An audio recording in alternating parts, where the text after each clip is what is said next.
আবার এই একই তো প্রশ্ন যে তফসিল ঘোষণার পরে রিটার্নিং অফিসারদের কথাটা আসবে, আগে থেকে এই জিনিসটা আমার বলাটা উচিত না।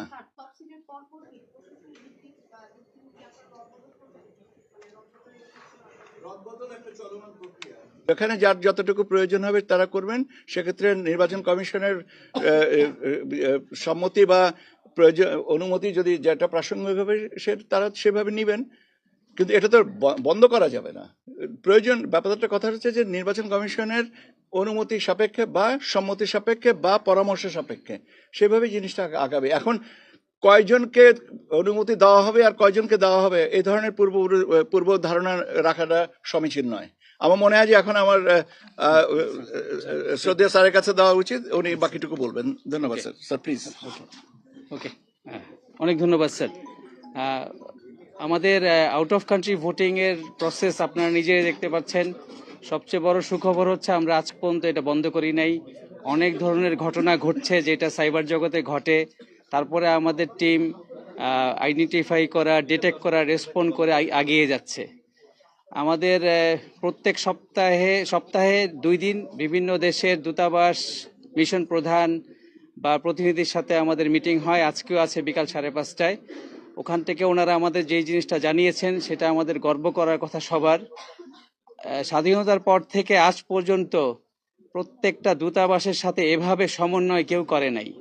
সো এই যে বিশ্ব পরিসরে বাংলাদেশের ভাবমূর্তি আরো উজ্জ্বল করার পিছনে নির্বাচন কমিশন কাজ করছে সবাইকে সাথে নিয়ে।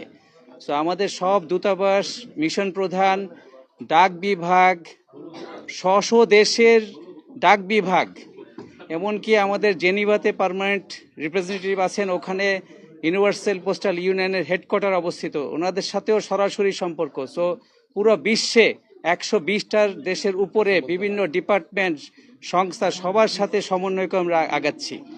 এখানে এখন আপনারা সবাই জানেন যে ঠিকানা সংশোধনের কাজ আমরা 7টা দেশে ওপেন রেখেছি, বাকি দেশগুলা রাখি নাই বিকজ দরকার হয় নাই। বেশিরভাগ দেশই ঠিকানা ঠিক মতো দিয়েছেন, আমাদের সম্মানিত ভোটাররা ঠিক মতো দিয়েছেন। কিছু এক্সেপশন এখানে আছে যে সংযুক্ত আরব আমিরাতে ওখানে ইন্টারনালি যদি কেউ ওনার পোস্টাল ব্যালট ব্যক্তিগত ঠিকানায় চান, 30 দিরহাম করে পে করতে হয় ওখানে। সো এটা ওদের দেশের সিস্টেম। আমরা সব যারা নিবন্ধন করছেন সবাইকে আমরা পোস্ট নোটিফিকেশনের মাধ্যমে জানাচ্ছি, যদি পোস্ট অফিস বক্স দেন তাহলে কোনো পেমেন্ট ইন্টারনালি লাগবে না। তারপরে আমরা ডাক বিভাগের সাথে সমন্বয় করছি এই পেমেন্টটা কিভাবে ডাক বিভাগের মাধ্যমে প্রদান করা হয়। সো এটা এখনো ফাইনাল হয় নাই। আমরা চেষ্টা করছি বাংলাদেশি ভোটাররা যাতে পেমেন্ট না দেন, বা যদি দেখা যায় পারা যায় না তখন ওনাদের অপশনই আমাদের যেতে হবে। এরপরে হচ্ছে কাতার সুন্দর একটা ভূমিকা নিয়েছে। কাতারে আমাদের দূতাবাস, বাংলাদেশি দূতাবাস, ওই দেশের কাতারি পোস্টের সাথে পোস্টাল বক্স আলাদা নিয়েছেন 18টা। এই 18টা আবার ওই দেশের আমাদের ভোটারদেরকে জানিয়ে দেওয়া হয়েছে এলাকা ভিত্তিক, যাতে ওই বক্সে ওনারা ওনাদের অ্যাড্রেস দেন, ওখানে যেন ওনাদের পোস্টাল ব্যালটটা চলে যায়। আর লাস্টলি হচ্ছে ইরানের থেকে আমাদের ইরান থেকে জানিয়েছি ইন্টারন্যাশনাল পোস্টাল সিস্টেম এখন ওখানে কাজ করছে না। এই জন্য আমরা দূতাবাসের মাধ্যমে কিভাবে করা যায়, নিবন্ধন প্রক্রিয়া চলছে বাট খুব কম। সো তেহরানস্থ দূতাবাসের কর্মকর্তা আরও তেহরানবাসী, ওখানে যারা প্রবাসী আছেন ওনাদেরকে নিয়ে আমরা কিভাবে ডিপ্লোম্যাটিক ব্যাগ ব্যবহার করে এটা সমাধান করব, আমাদের পররাষ্ট্র মন্ত্রণালয়ের সাথে আমরা সমন্বয় করে অচিরেই একটা সিদ্ধান্ত দিয়ে দিব। অনেক অনেক ধন্যবাদ।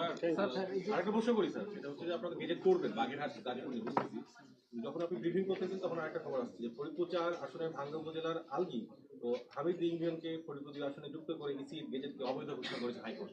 স্যার এইভাবে কি চলতে থাকবে কিনা এবং শেষ পর্যন্ত নির্বাচন কি হবে? শোনেন, একটা জিনিস আমাদেরকে সবাইকে মনে রাখা দরকার, মাননীয় আদালতের স্বাধীনতা বা তাদের অধিক্ষেত্রের সম্পর্কে কোনো মন্তব্য নির্বাচন কমিশন থেকে করার সুযোগ নেই। আমরা যেটা আপনি বললেন এটা আমি জাস্ট এখানে আসার আগেই এটা আমার কানে এসছে, অর্ডারটা পাই, তারপরে দেখবো যে ওখানে কি করা হবে। ঠিক আছে, সে পর্যন্ত অপেক্ষা করতে হবে। প্রবাসী কত ভোটার আপনাদের কোনো আইডিয়া আছে কিনা? প্রবাসী আমাদের কত ভোটার আছে?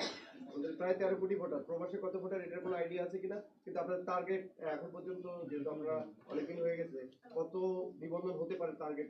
আমাদের প্রাথমিকভাবে নিবন্ধনের পোস্টাল ব্যালটে প্রাথমিকভাবে নিবন্ধনের অনুমিত সংখ্যাটা আছে 10 লক্ষ। তার ভিতরে প্রবাস থেকে আছেন 3,10,505 জন এখন পর্যন্ত, আর বাকিটা হচ্ছে যে ইন কান্ট্রি। এইটা হচ্ছে আমাদের এটা 10 লক্ষ যদি অতিক্রম করেন তখন আমরা অ্যানাদার 10 লক্ষের জন্য আমরা আমাদের বাফারটা ওপেন করব। আর আপনার প্রথম প্রশ্নটা হচ্ছে যে আমাদের প্রবাসে কতজন ভোটার আছেন এ সংক্রান্ত আসলে কোনো সঠিক পরিসংখ্যান আমরা বিভিন্ন জায়গা থেকে পাইনি, তবে আমাদের অনুমান মোটামুটিভাবে 1 কোটি থেকে 1,05 লক্ষের কাছাকাছি।